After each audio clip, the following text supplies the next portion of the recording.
Particular war में आज रात कोई गुड न्यूज़ आ सकती है या कल लाइव मार्केट में कोई गुड न्यूज़ आ सकती है, तो आपको पहले से पता होना चाहिए कि क्या गुड न्यूज़ हो सकती है, क्या सिनेरियो बन सकता है।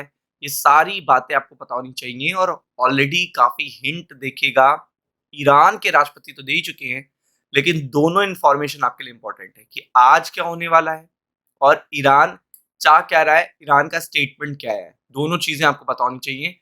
तो दोनों पहलू बताएँगे। पहले हम फर्स्ट बता रहे हैं कि ईरान ने क्या कहा है इस वॉर को खत्म करने के लिए और देन आफ्टर दैट बताएँगे कि आज रात क्या पॉसिबिलिटीज़ है या कल लाइव मार्केट में क्या पॉसिबिलिटीज़ है इस वॉर के खत्म होने की या हिंट आने की कि चलिए हम लोग बैठ के बात कर लेते हैं या रिक्वेस्ट करी जाए ईरान की तरफ से कि कुछ ऐसा ना हो जिसको बहुत लंबा खींचा जाए।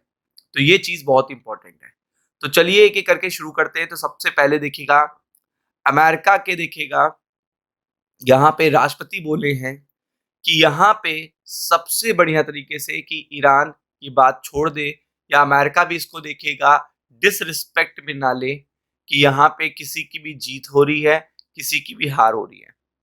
उन्होंने साफ-साफ कहा है कि ये वॉर खत्म किया जाना चाहिए। ये देखिएगा, लगातार वो कंटिन्यू बोल रहे हैं कि ये वॉर खत्म करना चाहिए और इसका देखिएगा सटीक तरीका भी उन्होंने बता दिया है। मतलब क्लैरिटी भी दे दी है कि सटीक तरीका क्या है। उनके हिसाब से मेमोरेंडम ऑफ अंडरस्टैंडिंग क्या है? मेमोरेंडम ऑफ अंडरस्टैंडिंग ये है इस वॉर से निकलने का अच्छा रास्ता है। इसमें देखिएगा चीज़ों को ना तो युद्ध से, ना तो शांति से, यथावत स्थिति से छोड़ देना चाहिए। मतलब मेमोरेंडम ऑफ अंडरस्टैंडिंग अगर कोई माने ले रहा है या कोई साइन करे दे रहा है, तो इसे किसी भी कंट्री की हार ना माना जाए, ना तो ईरान की, ना अमेरिका की। ये जस्ट देखिएगा एक पर्टिकुलर एमओयू है, इसको हार की तरह ना देखना चाहिए और अगर देखने जाइए ये भी ना सोचे कि हमने इसमें घुटने टेक दिए हैं। इसको जस्ट माना जाइए जो व्हाट इज़ देखिएगा राइट फॉर द नेशन और या फिर ये कह सकते हैं what is right for the global economy.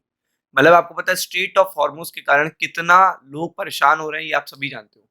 लेकिन सबसे बड़ी बात क्या है कि यहाँ पे पूरी तरीके से ये ईरान के सर्वोच्च राष्ट्रीय सुरक्षा परिषद के सदस्यों का मानना है कि यहाँ पे सम्मान, समझौता, समझदारी, हित पर आधारित है और आपको पता है कि ईरान इकोनॉमिकली भी टूट रहा है। तो आप समझ सकते हो कि युद्ध समाप्त करने का ये जो एमओयू है, ये 60 दिनों तक जो चला या जो भी समथिंग हुआ, इसमें देखिएगा जो भी बात कही गई है, ये केवल राष्ट्रहित के लिए है कि कैसे हम देखिएगा अपने देश को बचाएँ, क्योंकि हम इकोनॉमिकली टूट चुके हैं। और बहुत समय तक अगर देखिएगा ईरान ऐसी पर्टिकुलर वॉर में एंगेज रहता है, तो वो इकोनॉमिकली इराक जैसा हो जाएगा, जहाँ पे अनदर अनदर नेशंस आएँगे, लड़ेंगे, लड़वाएँगे और देन आफ्टर दैट वहाँ से चले जाएँगे। तो वो पूरी तरीके से ध्वस्त हो जाएगा, सऊदी अरब की यहाँ पे जीत हो जाएगी पूरी तरीके से। ईरान बिल्कुल भी ये चाहता नहीं है, क्योंकि सऊदी अरब बहुत ही ज़्यादा देखिएगा समझदार कंट्री है। उसे पता है कि इकोनॉमी को भी कैसे ग्रो करना है और वॉर भी कैसे नहीं करना है। तो अब सेकंड पार्ट बताते हैं कि अब क्या होगा। आज देखिएगा हसन मुनीर जो हैं जो आपको पता है पाकिस्तान के चीफ हैं, जो डिफेंस चीफ है, वो यहाँ पे जाएँगे, ईरान जाएँगे और यहाँ पे वो यही समझाने जा रहे हैं, चूँकि वो already Turkey, Pakistan, Saudi Arabia pact कर चुके हैं कि हम पे हमला मानोगे तो हम सब पे हमला मानेंगे, ठीक है? तो इसलिए ईरान अगर सऊदी अरब पे हमला करता है अब, तो ऑटोमेटिकली हमला हो जाएगा देखिएगा इन तीनों कंट्री पे और पाकिस्तान को इसमें इसलिए जोड़ा गया है क्योंकि उनके पास परमाणु हथियार है। तो आपको पता है कि यहाँ पे पूरी तरीके से ये जो चीज़ है, ये बता रही है कि आज जो देखिएगा पाकिस्तान के सेना प्रमुख आसिम मुनीर जी समझाने जाएँगे मंडे को। उससे काफ़ी बड़ी पॉज़िटिव न्यूज़ मार्केट में आ सकती है इस वॉर को लेकर, चूँकि पाकिस्तान का कहीं रोल हो ना हो इस वॉर में इसलिए है चूँकि इकलौता मुस्लिम राष्ट्र है जो परमाणु हथियार रखे हुए है, वो चीज़ बहुत बड़ी है।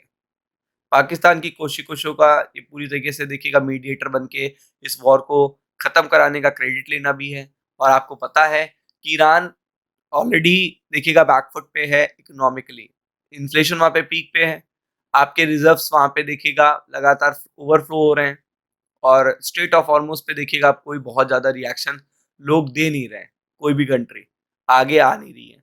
तो ये चीज़ बहुत बड़ा इम्पैक्ट क्रिएट कर रही है। तो इसलिए ईरान जाते ही यहाँ पे लगता है कि कुछ ना कुछ गुड न्यूज़ आ सकती है, तो be prepared for it tomorrow. Ram, Ram.